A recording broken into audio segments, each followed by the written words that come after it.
यह कहानी सिर्फ एक इंसान की नहीं, बल्कि धैर्य, संघर्ष और अपार त्याग की है। यह उस नबी की कहानी है जिनकी अच्छाई और सच्चाई ने उनके दुश्मनों को भी उनका प्रशंसक बना दिया, जिनके किरदार की ताकत ने पत्थर दिलों को मोम कर दिया और जो सिर्फ एक उम्मत के नहीं, बल्कि पूरी इंसानियत के लिए रहमत बनकर आए। आज हम आपको सुनाने जा रहे हैं इस्लाम के उदय की वो ऐतिहासिक यात्रा जिसने दुनिया का नक्शा बदल दिया। ये सिर्फ इतिहास नहीं, बल्कि एक ऐसी प्रेरणादायक दास्तान है जिससे हमें हिम्मत, सच्चाई और न्याय की सीख मिलती है। तो इस वीडियो को अंत तक जरूर देखें, क्योंकि इसमें हम जानेंगे पैगंबर मोहम्मद के जीवन के वो अहम मोड़ जिन्होंने इस्लाम को सिर्फ अरब नहीं, बल्कि पूरी दुनिया तक पहुंचाया। तकरीबन 1500 साल पहले, जब अरब में इंसानियत का नामो निशान मिट चुका था, समाज अंधकार में डूबा हुआ था। लोग गुलामों को हकीर समझते थे, छोटी बच्चियों को जिंदा दफना दिया जाता था और बुतों की पूजा आम थी। यहां तक कि काबा में भी बुत रखे हुए थे। उस समय यहूदियों को अपने धर्म ग्रंथों से पता था कि जल्द ही एक नबी आने वाले हैं जो पूरी दुनिया में इंसाफ कायम करेंगे। बाइबल में यह लिखा था कि अहमद नाम का एक नबी इस दुनिया में आएगा, और आज भी यह बात बाइबल में दर्ज है। यहूदी उस समय इस नबी के आने का इंतजार उसी तरह कर रहे थे जिस तरह आज लोग इमाम महदी के आने का इंतजार कर रहे हैं। आखिरकार 570 ईस्वी में पैगंबर मोहम्मद का जन्म हुआ। उनके जन्म के साथ ही कई अलौकिक घटनाएं घटीं। काबा में रखे सारे बुत खुद से गिरकर टूटने लगे। पारसियों के मंदिर में जो आग हजारों सालों से लगातार जल रही थी, वह अचानक बुझ गई। ये सब संकेत थे कि कुफ्र और अंधकार के युग का अंत होने वाला है। पैगंबर मोहम्मद बचपन से ही बेहद सच्चे और ईमानदार थे। अरब के लोग उनकी इन खूबियों से बहुत प्रभावित थे और उन्हें अल-अमीन, सबसे भरोसेमंद, और अस-सादिक, सत्यवादी कहकर पुकारते थे। उनकी ईमानदारी और नेक दिली से प्रभावित होकर मक्का की एक प्रतिष्ठित औरत हजरत खदीजा रजी ने उन्हें अपने व्यापार का काम सौंपा। कुछ समय बाद हजरत खदीजा रजी उनकी ईमानदारी और चरित्र से इतनी प्रभावित हुईं कि उन्होंने निकाह का प्रस्ताव भेजा। पैगंबर ने इस प्रस्ताव को स्वीकार किया और उनसे शादी कर ली। समय बीतता गया, लेकिन जैसे जैसे पैगंबर 40 साल की उम्र के करीब पहुंचे, उनका मन इस दुनिया की चकाचौंध से हटने लगा। वे अक्सर मक्का से दूर गार हिरा में जाकर इबादत करने लगे। और फिर एक दिन वही का आगमन हुआ, जब फरिश्ता जिब्राइल गैब्रियल आया और कहा, इक्रा, यानी पढ़ो। यही इस्लाम की शुरुआत थी। सबसे पहले हजरत अली रजवन ने और हजरत खदीजा रजीनीन ने इस्लाम कबूल किया, लेकिन दूसरी तरफ जो लोग पहले पैगंबर की इज्जत करते थे, वे अब उनके कट्टर दुश्मन बन गए। अब्बू झल, अब्बू लहब और मक्का के अन्य सरदारों ने उन्हें और उनके अनुयायियों को यातनाएं देनी शुरू कर दीं। मुसलमानों को मारा पीटा जाने लगा, बुरी तरह प्रताड़ित किया जाने लगा। अब्बू सुफियान और अब्बू झल जैसे लोग इस्लाम के सबसे बड़े दुश्मन बन गए। यहां तक कि एक बार मक्का के सारे लोग पैगंबर को मारने के लिए उनके घर तक पहुंच गए, लेकिन उनके चाचा हजरत अब्बू तालिब और उनकी पत्नी हजरत खदीजा रजन जी हमेशा उनके साथ खड़े रहे। 619 ईस्वी में, एक ही वर्ष में, पैगंबर के दो सबसे बड़े संरक्षक हजरत अब्बू तालिब और हजरत खदीजा रजी के तो इस दुनिया से रुखसत हो गए। अब पैगंबर बिल्कुल अकेले पड़ गए। मक्का वालों ने इस स्थिति का फायदा उठाने की कोशिश की और उन्हें मारने की साजिशें करने लगे। इसी बीच मदीना के दो प्रमुख कबीले औस और खजरज पैगंबर के पास आए और उन्हें मदीना आने की दावत दी। ये लोग यहूदियों से सालों से सुनते आ रहे थे कि एक नबी आने वाला है। इसलिए जब उन्हें पता चला कि मक्का में नबी आ चुके हैं, तो उन्होंने इस्लाम कबूल कर लिया। लेकिन मक्का वालों की साजिशें जारी थीं। जब पैगंबर को मारने की योजना बनाई गई, तो अल्लाह ने उन्हें हिजरत, माइग्रेशन करने का हुक्म दिया। उस समय तक सिर्फ 100 से 200 लोगों ने इस्लाम कबूल किया था। मक्का वालों ने पैगंबर को मारने के लिए उनके घर पर हमला किया, लेकिन वहां इमाम अली रजी सीख सो रहे थे। असल में पैगंबर पहले ही हजरत अब्बू बकर रजी सीख के साथ मदीना रवाना हो चुके थे, लेकिन उन्होंने मक्का के लोगों की अमानतें लौटाने के लिए हजरत अली रजी शीट को पीछे छोड़ दिया था। पैगंबर और हजरत अब्बू बकर रजी शीट ने 3 दिन तक गारे सोर में छिपकर कयाम किया ताकि दुश्मन उन्हें रास्ते में पकड़ न सके। 3 दिन बाद वे मदीना के लिए रवाना हुए, जहां अंसारों ने उनका खुले दिल से स्वागत किया। मदीना में पहुंचते ही पैगंबर ने यहूदियों के साथ एक समझौता किया कि अगर मदीना पर कोई हमला होता है तो वे सब मिलकर इसे बचाएंगे। धीरे धीरे इस्लाम मदीना में फैलने लगा, लेकिन मक्का वाले चैन से बैठने वाले नहीं थे। 2 साल बाद इस्लाम को उसकी पहली बड़ी जंग का सामना करना पड़ा, जंग बद्र। मक्का वालों ने मुसलमानों की सारी संपत्ति जब्त कर ली थी, तो अल्लाह ने पैगंबर को इजाजत दी कि वे अपने अधिकारों के लिए लड़ सकते हैं। इसी दौरान अब्बू सुफैयान का एक बड़ा व्यापारिक काफिला मदीना से होकर गुजरने वाला था। पैगंबर ने अपने अनुयायियों को 2 विकल्प दिए, या तो इस काफिले को लूट लो या फिर मक्का वालों से जंग के लिए तैयार हो जाओ। और फिर जो हुआ उसने इतिहास बदल दिया। पैगंबर मोहम्मद की जिंदगी सिर्फ एक ऐतिहासिक घटना नहीं है, बल्कि यह सिखाती है कि सच्चाई और इंसाफ के रास्ते पर चलने वालों को कठिनाइयों का सामना तो करना पड़ेगा, लेकिन जीत उन्हीं की होगी जो धैर्य और हिम्मत बनाए रखते हैं। उस वक्त मुसलमानों को सबसे बेहतर ऑप्शन यही लग रहा था कि अब्बू सुफैयान के काफिले को लूट लिया जाए, क्योंकि इससे उनके पास माल आ जाता, जबकि जंग का विकल्प अपनाना मौत को गले लगाने जैसा था। मुसलमानों के पास केवल 8 तलवारें और 2 घोड़े थे, जबकि दुश्मन संख्या और संसाधनों में कहीं ज्यादा ताकतवर था। लेकिन फिर भी मुसलमानों ने नबी पाक से कहा कि या रसूल अल्लाह, आप जैसा कहेंगे वैसा ही होगा, क्योंकि अल्लाह मक्का के काफिरों को इन 313 मुसलमानों के हाथों से पराजित करके अपनी मज जाहिर करना चाहता था। नबी पाक ने जंग का विकल्प चुना। उधर अबू सुफियान को पहले ही खबर मिल चुकी थी कि मुसलमान उसके काफिले को लूटने के लिए तैयार बैठे हैं, इसीलिए उसने मक्का में मदद के लिए एक आदमी भेज दिया। जब मक्का के लोगों को इसकी जानकारी मिली तो अब्बू झल 1000 लोगों की फौज लेकर रवाना हुआ, जबकि अब्बू सुफियान समंदर के रास्ते से मक्का सेफली पहुंच गया। मुसलमानों ने मदीना के दक्षिण पश्चिम में स्थित बद्र नामक जगह पर अपना पड़ाव डाला, जिससे इस जंग को जंग बद्र कहा गया। अगले दिन अब्बू झल अपनी फौज के साथ वहां पहुंचा और दोनों सेनाएं आमने सामने आ गईं। इसी दौरान अब्बू झल की सेना से उतबा नामक एक व्यक्ति अपने भाई और बेटे के साथ आगे आया और उसने मुसलमानों को ललकारा कि कोई उसका मुकाबला करे। इस चुनौती को स्वीकार करते हुए मुसलमानों की तरफ से नबी पाक के चाचा हजरत हमजा, हजरत उबीद और हजरत अली अलैहिस्सलाम सामने आए और तीनों ने मिलकर उतब्बा को खत्म कर दिया। इसके बाद जंग शुरू हो गई। काफिरों को लग रहा था कि वे आसानी से जीत जाएंगे, क्योंकि उनकी संख्या और संसाधन ज्यादा थे। लेकिन अल्लाह ने मुसलमानों की मदद के लिए फरिश्ते भेजे, जिन्होंने मुसलमानों के साथ मिलकर जंग लड़ी और काफिरों को बुरी तरह परास्त कर दिया। इस जंग में मुसलमानों के सबसे बड़े दुश्मन अब्बू झल की भी मौत हो गई। यह जीत केवल मुसलमानों की नहीं, बल्कि इस्लाम की बहुत बड़ी विजय थी। इस हार के बाद मक्का के काफिर मुसलमानों से बदला लेना चाहते थे, क्योंकि पूरे अरब में उनकी प्रतिष्ठा दांव पर लग चुकी थी। अब्बू झल की मौत के बाद अब्बू सुफैयान 3000 सैनिकों की फौज लेकर मुसलमानों के खिलाफ निकल पड़ा, जिसमें खालिद बिन वलीद भी शामिल थे। नबी पाक यह जंग मदीना में लड़ना चाहते थे, क्योंकि वहां के यहूदियों के साथ उनकी संधि थी कि अगर मदीना पर हमला हुआ तो वे मिलकर इसका बचाव करेंगे।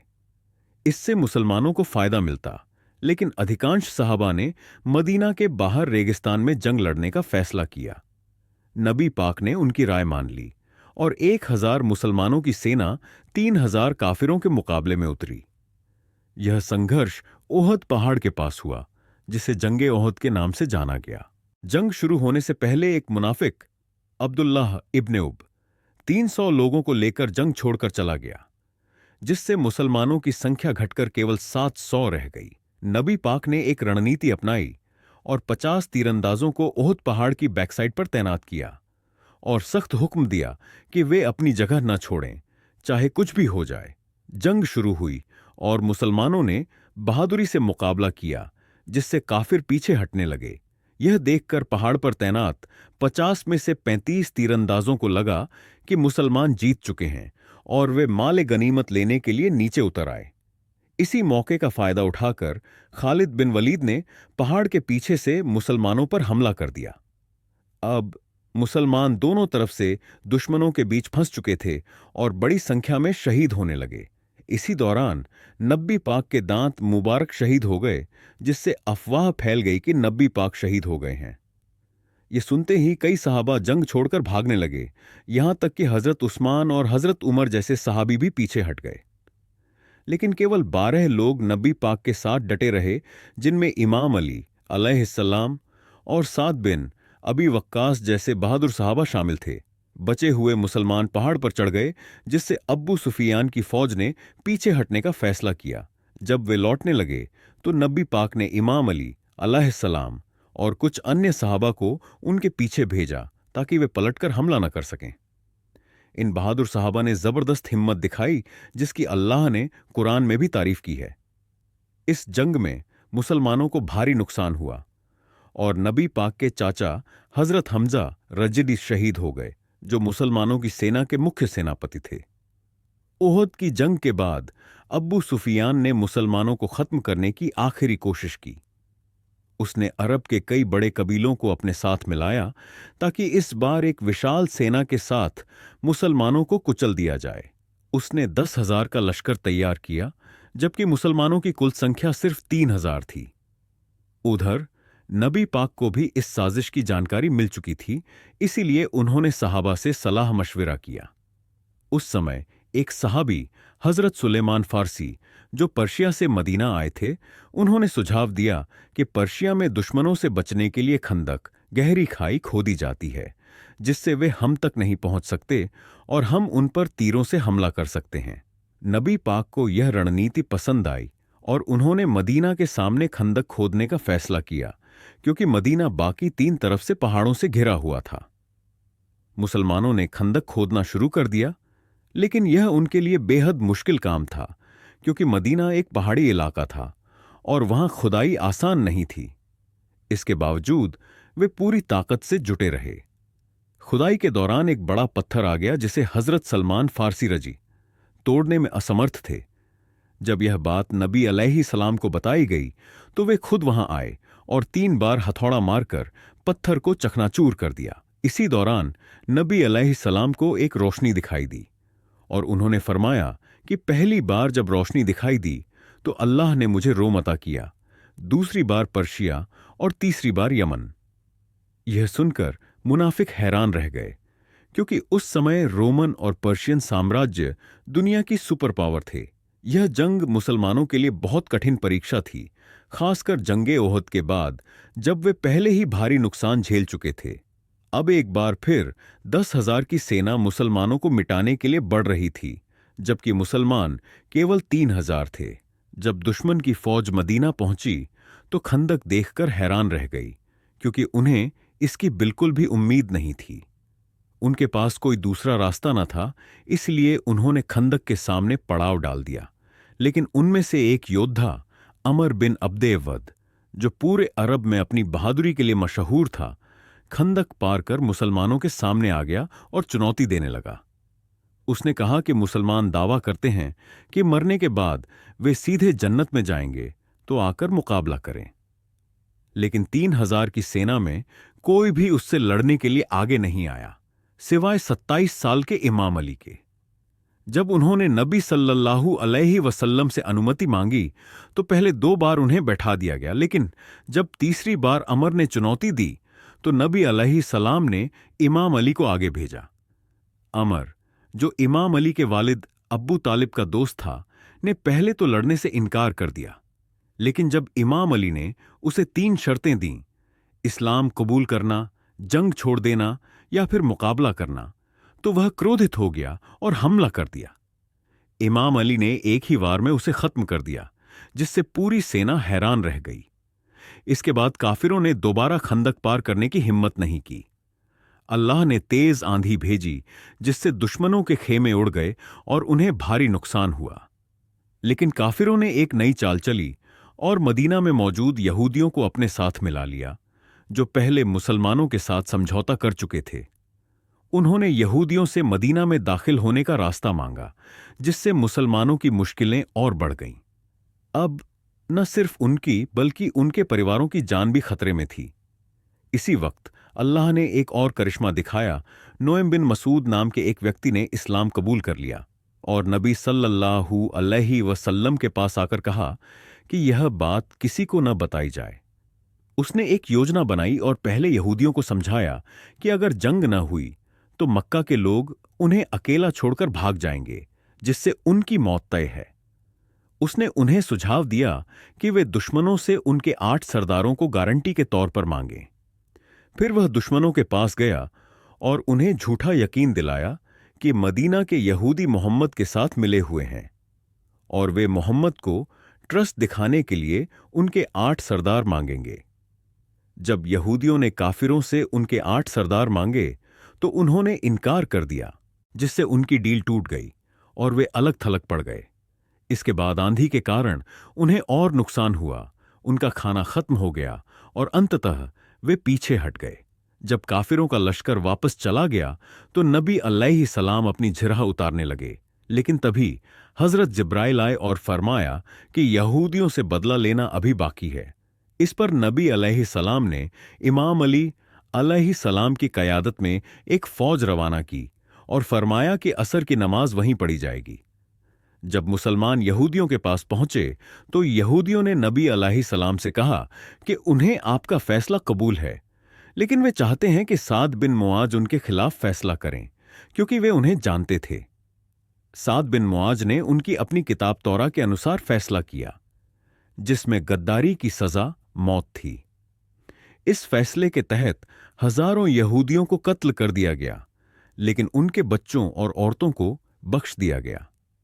आज कुछ नॉन मुस्लिम इस घटना का गलत अर्थ निकालते हैं और नबी अलैहिस्सलाम के चरित्र पर उंगली उठाते हैं, जबकि यही कानून आज भी दुनिया में लागू होता है। खंदक की जंग के बाद जब अब्बू सुफियान अपना लश्कर लेकर चला गया तो नबी अलैहिस्सलाम ने फरमाया कि अब अरब के मुशरिक मुसलमानों पर हमला नहीं करेंगे, बल्कि अब मुसलमान उन पर हमला करेंगे। कुछ समय बाद नबी अलैहिस्सलाम को एक रात ख्वाब में उमरा करने का हुक्म मिला, तो वे 1500 सहाबा के साथ मक्का उमरा करने के लिए रवाना हुए। जब मक्का के मुशरिकों को इसका पता चला तो उन्हें लगा कि मुसलमान उन पर हमला करने आ रहे हैं, इसीलिए उन्होंने खालिद बिन वलीद को जासूसी के लिए भेजा। खालिद ने लौटकर बताया कि वे सिर्फ उमरा करने आए हैं, लेकिन अब्बू सुफियान ने कहा कि मक्का के सरदारों की इजाजत के बिना वे उमरा नहीं कर सकते। इसीलिए उन्होंने मुसलमानों को रोकने के लिए उर्वा बिन मसूद को धमकी देने भेजा। उर्वा ने नबी अलैहिस्सलाम से कहा कि अगर उन्हें अपनी जान प्यारी है तो वे वापस चले जाएं, लेकिन सहाबा को यह बात पसंद नहीं आई और उन्होंने अपनी मोहब्बत का इजहार किया। जब उर्वा ने देखा कि सहाबा नबी अलैहिस्सलाम के वज्जू के पानी तक को जमीन पर गिरने नहीं दे रहे, तो वह अब्बू सुफियान के पास वापस गया और कहा कि उसने दुनिया के किसी भी बादशाह के दरबार में ऐसा वफादार समूह नहीं देखा। उसने सलाह दी कि मुसलमानों के साथ समझौता करना ही बेहतर होगा। इस तरह मुशरिकों ने मुसलमानों के साथ एक डील कर ली, जिसमें कुछ शर्तें तय हुईं। पहली शर्त यह थी कि अगर कोई शख्स मक्का छोड़कर मदीना जाएगा तो उसे वापस करना होगा, लेकिन अगर कोई मदीना छोड़कर मक्का आएगा तो उसे वापस नहीं किया जाएगा। दूसरी शर्त थी कि मुसलमान इस साल नहीं बल्कि अगले साल से उम्रा कर सकते हैं, और तीसरी शर्त थी कि 10 साल तक कोई जंग नहीं होगी। इस डील में सभी शर्तें मुशरिकों के हक में थीं, लेकिन नबी अलैहिस्सलाम ने फिर भी इसे स्वीकार कर लिया। जब यह डील लिखी जा रही थी तो जिसने इसे लिखा था उसका अपना बेटा इस्लाम कबूल करके नबी अलैहिस्सलाम के पास आ गया और अनुरोध किया कि उसे मक्का वापस न भेजा जाए, लेकिन महादे की शर्तों के कारण उसे वापस भेजना पड़ा। कुछ समय बाद एक अन्य व्यक्ति अब्बू बसीर इस्लाम कबूल करके मदीना आया, लेकिन नबी अलैहिस्सलाम ने माहदे का पालन करते हुए उसे भी वापस भेज दिया। रास्ते में ही अब्बू बसीर ने अपने मक्का के पहरेदारों को मार डाला और मदीना के बजाय एक अलग जगह पर ठहर गया। धीरे धीरे वहां इस्लाम कबूल करने वाले अन्य लोग भी बसने लगे और यह जगह मक्का के काफिलों के गुजरने का मार्ग बन गई। इन मुसलमानों ने काफिलों पर हमला कर दिया, जिससे मक्का के मुशरिकों को भारी नुकसान हुआ। तंग आकर उन्होंने इस डील को खत्म कर दिया और नबी अलैहिस्सलाम से कहा कि अब जो भी इस्लाम कबूल करके आए वे उसे अपने पास ही रख सकते हैं। इस तरह यह डील जो मुशरिकों ने अपने फायदे के लिए की थी, उनके ही खिलाफ हो गई। इसके बाद मुसलमानों ने खैबर पर ध्यान केंद्रित किया, जो यहूदियों का एक समृद्ध और मजबूत किला था। खैबर के यहूदियों ने कई बार कुरैश और मुसलमानों के दुश्मनों की मदद की थी, इसलिए इसे फतह करना जरूरी था। नबी अलैहिस्सलाम 1600 मुसलमानों के साथ खैबर पहुंचे, लेकिन कुछ मुनाफिकों ने यह खबर पहले ही यहूदियों को दे दी थी। यहूदी पूरी तरह तैयार थे और उनके पास एक प्रसिद्ध योद्धा था जिसका नाम मरहब था। मरहब पूरे अरब में अपनी बहादुरी के लिए जाना जाता था। नबी अलैहिस्सलाम ने कई सहाबा को किला फतह करने भेजा, लेकिन कोई भी सफल नहीं हुआ। फिर नबी अलैहिस्सलाम ने फरमाया कि अगले दिन वे झंडा उस इंसान को देंगे जो अल्लाह और उसके रसूल से मोहब्बत करता है और जिससे अल्लाह और उसका रसूल भी मोहब्बत करते हैं। सहाबा इस उम्मीद में थे कि उन्हें यह झंडा मिलेगा, यहां तक कि हजरत उमर को भी रात भर नींद नहीं आई। अगले दिन नबी अलैहिस्सलाम ने फरमाया, अली को बुलाओ। उस समय इमाम अली अलैहिस्सलाम की आंखें दर्द में थीं, लेकिन नबी अलैहिस्सलाम ने अपना लुआ उनकी आंखों में लगाया और उनके लिए दुआ की। इमाम अली अलैहिस्सलाम ने कहा कि वे आखिरी दम तक लड़ेंगे, लेकिन नबी अलैहिस्सलाम ने उन्हें पहले इस्लाम की दावत देने को कहा। जब इमाम अली अलैहिस्सलाम मरहब के सामने गए तो मरहब ने गर्व से कहा कि उसका कोई मुकाबला नहीं कर सकता। इमाम अली अलैहिस्सलाम ने जवाब दिया कि उनकी मां ने उनका नाम हैदर रखा है और वे शेर की तरह हमला करते हैं। यह सुनते ही मरहब ने हमला किया, लेकिन इमाम अली अलैहिस्सलाम ने एक ही वार में उसे 2 टुकड़ों में काट दिया। यह देखकर यहूदी कांपने लगे। इसके बाद इमाम अली अलैहिस्सलाम आगे बढ़े और खैबर के 900 किलो के दरवाजे को उखाड़कर फेंक दिया। मुसलमानों ने हमला किया और खैबर फतह कर लिया। खैबर की जंग के बाद नबी अलैहिस्सलाम ने बसरा के गवर्नर की तरफ अपना एक प्रतिनिधि भेजा ताकि उन्हें इस्लाम की दावत दी जा सके, लेकिन उन्होंने इसे स्वीकार करने से इनकार कर दिया और उस सहाबी को कत्ल कर दिया। जब नबी अलैहिस्सलाम को रोमन साम्राज्य से युद्ध का संकेत मिला तो उन्होंने 3000 की सेना तैयार की और जैद बिन हारसा को इसका सरदार बनाया। उन्होंने यह भी फरमाया कि यदि जैद शहीद हो जाएं तो जाफर बिन अबी तालिब उनकी जगह लेंगे, और यदि वे भी शहीद हो जाएं तो अब्दुल्लाह बिन रवा इस सेना का नेतृत्व करेंगे। जब मुस्लिम सेना जंग के लिए निकली और मुत्ता के पहाड़ों पर पहुंची तो देखा कि सामने 1 लाख रोमन सैनिक खड़े थे। संख्या का भारी अंतर होने के बावजूद मुसलमानों ने युद्ध किया। इस जंग में मुस्लिम सेना के तीनों नेता एक एक करके शहीद हो गए। इस दौरान नबी अलैहिस्सलाम मदीना में बैठकर अपने साथियों को युद्ध के हालात बता रहे थे और उनकी आंखों से आंसू बह रहे थे। अंततः मुसलमानों ने अपना नेतृत्व खालिद बिन वलीद को सौंपा। उन्होंने युद्ध में एक रणनीति अपनाई जिससे रोमन सेना को लगा कि यह कोई जाल है और वे पीछे हट गए। इस तरह मुसलमान सुरक्षित रूप से मदीना लौट आए। मुत्ता की जंग के बाद मक्का के एक कबीले बनु बकर ने मुसलमानों के साथी बनु खुजा पर हमला कर दिया, जिससे सुलह उदैबिया की शांति संधि टूट गई। यह मुसलमानों के खिलाफ युद्ध की घोषणा थी, इसीलिए नबी अलैहिस्सलाम ने गुप्त रूप से 10,000 की सेना तैयार की। हालांकि एक व्यक्ति ने इस योजना की जानकारी मक्का भेजने की कोशिश की, लेकिन अल्लाह ने इस साजिश की खबर नबी को दे दी। उन्होंने इमाम अली को भेजा, जिन्होंने उस औरत को पकड़ लिया, लेकिन नबी ने उसे माफ कर दिया। जब अब्बू सुफियान को पता चला कि मुसलमान मक्का पर हमला करने वाले हैं तो उन्होंने संधि बनाए रखने की बहुत मिन्नतें की, लेकिन नबी ने मना कर दिया। जब मुसलमानों की विशाल सेना मक्का पहुंची तो मक्का वालों ने बिना किसी प्रतिरोध के आत्मसमर्पण कर दिया।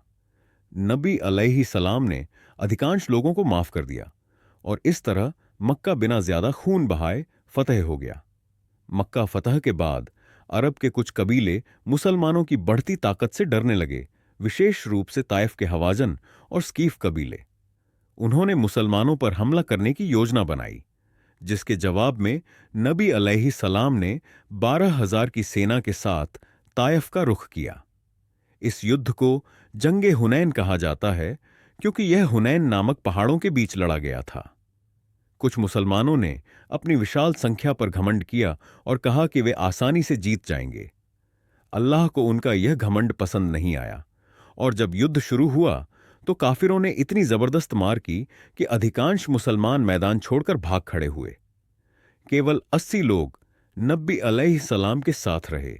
नबी अलैहि सलाम अकेले काफिरों की तरफ बढ़े और कहा, बेशक मैं नबी हूं, इसमें कोई शक नहीं।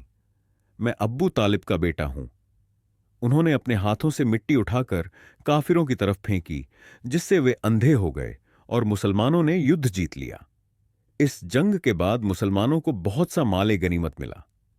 जंगे मुत्ता के बाद जब खालिद बिन वलीद ने मुसलमानों को सुरक्षित मदीना पहुंचा दिया, तो नबी अलैहि सलाम ने रोमन साम्राज्य के खिलाफ दोबारा युद्ध करने का फैसला किया। कुरान में भी इस युद्ध के लिए स्पष्ट आदेश आ गया था कि जो मुसलमान इसमें शामिल नहीं होगा वह मुनाफिक कहलाएगा। यह मुसलमानों के लिए कठिन परीक्षा थी, क्योंकि उस समय खजूर की फसल तैयार थी, लेकिन उन्हें उसे छोड़कर युद्ध के लिए जाना था। इस युद्ध को जंगे तबूक कहा जाता है, क्योंकि मुसलमानों को तबूक तक लंबा और कठिन सफर तय करना पड़ा। इस युद्ध में न जाने के लिए कई लोगों ने बहाने बनाए और मदीना में ही रुक गए। नबी अलैहि सलाम ने मदीना की सुरक्षा के लिए इमाम अली को वहीं रुकने का आदेश दिया। जब मुसलमान तबूक पहुंचे तो रोमन सेना मुसलमानों की बड़ी संख्या देखकर बिना लड़े ही भाग गई। नबी अलैहि सलाम 40 दिन तक तबूक में ठहरे और आसपास के कई कबीलों ने उनके साथ संधि कर ली। जब नबी अलैहि सलाम तबूक से लौट रहे थे तो 14 मुनाफिकों ने उन्हें एक तंग घाटी में मारने की साजिश रची। हालांकि अमार इब्ने यासिर और हुजैफा बिन यमान ने नबी की रक्षा की। इन 14 मुनाफिकों ने अपने चेहरे ढके हुए थे, लेकिन नबी ने हुजैफा को उनके नाम बता दिए, जो बाद में एक रहस्य बने रहे। इसी दौरान मदीना में कुछ मुनाफिकों ने अपनी अलग मस्जिद बना ली, क्योंकि उन्हें लगा कि नबी अब वापस नहीं आएंगे और वे इस्लाम के नेता बन जाएंगे। जब नबी वापस आए तो अल्लाह के आदेश पर इस मस्जिद को तोड़ दिया गया। इस युद्ध के बाद इस्लाम एक वैश्विक शक्ति बन चुका था, लेकिन यह नबी अलैहि सलाम की आखिरी जंग थी। इसके बाद नबी अलैहि सलाम का निधन हो गया और इस्लाम का सबसे संवेदनशील दौर शुरू हुआ। आज की दुनिया में इस्लाम को लेकर कई तरह की धारणाएं बनाई जाती हैं, लेकिन यदि हम इसके मूल संदेश को देखें तो पाएंगे कि इस्लाम का वास्तविक अर्थ है शांति और समर्पण। यह केवल एक धर्म नहीं, बल्कि एक संपूर्ण जीवन पद्धति है जो इंसान को आध्यात्मिक, सामाजिक और नैतिक रूप से पूर्ण बनाती है। पैगंबर मोहम्मद ने जो संदेश दिया वह न केवल धार्मिक था, बल्कि समाज सुधार, न्याय, भाईचारे और प्रेम से भी जुड़ा हुआ था। उन्होंने एक ऐसा समाज बनाया जहां अमीर गरीब, काले गोरे, अरब अजनबी सभी समान थे। उनके जीवन के हर पहलू में करुणा, सहनशीलता और सत्य का प्रतिबिंब था। पैगंबर मोहम्मद का जीवन हमें यह सिखाता है कि कठिनाइयां कितनी भी हों, अगर हमारे पास धैर्य, सत्य और करुणा है तो हम दुनिया को बदल सकते हैं। अगर इस्लाम के इन महान सिद्धांतों को अपनाया जाए तो दुनिया में शांति, प्रेम और न्याय स्थापित हो सकता है। अगर आपको यह वीडियो प्रेरणादायक लगा तो इसे लाइक करें, अपने विचार कमेंट में साझा करें और हमारे चैनल बुक नेविगेटर को सब्सक्राइब करें, ताकि हम आपके लिए और बेहतरीन वीडियो ला सकें। खुदा हाफिज। मिलते हैं अगली वीडियो में।